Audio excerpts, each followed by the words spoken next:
tu es de ceux qu'il a choisis pour marcher avec lui. Ce n'est pas une illusion, c'est une invitation. Car chaque murmure du ciel est une preuve d'amour.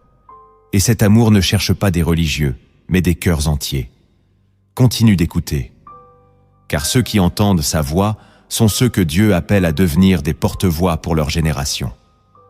Quand Dieu choisit une vie, il y laisse des marques silencieuses, des signatures secrètes, visibles seulement pour ceux qui vivent dans l'esprit. Ces signes ne se crient pas, ils se discernent. Ils ne flattent pas, ils forment.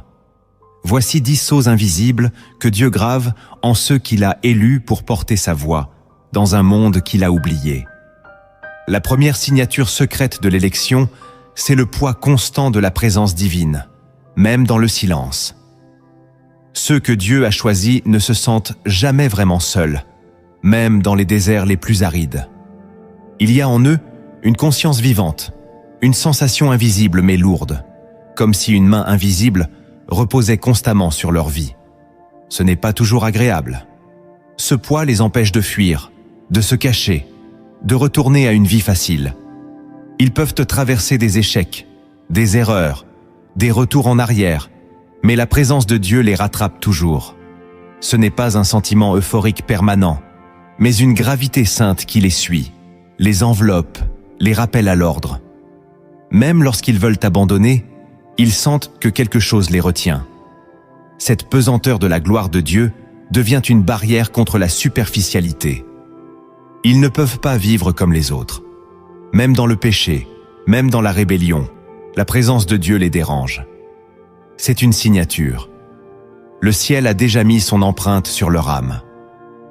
Cette sensation de décalage avec le monde, ce mal-être spirituel face à la légèreté ambiante, ce besoin d'intimité avec Dieu même sans savoir pourquoi, ce sont des signes que Dieu a établi un lieu secret entre lui et eux. Il les éveille la nuit. Il les poursuit dans leurs pensées. Il les corrige en silence. Cette pression n'est pas un fardeau inutile.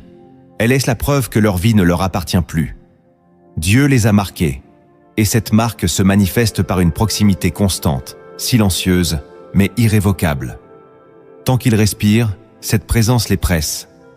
Elle ne cherche pas à les flatter, mais à les façonner. Et tant qu'ils ne s'abandonnent pas à cet appel, ils seront toujours tiraillés.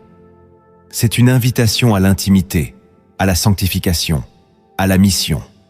Cette pression intérieure est le témoignage que Dieu les a choisis pour marcher différemment, pour vivre différemment, pour porter quelque chose que le monde ne peut pas comprendre.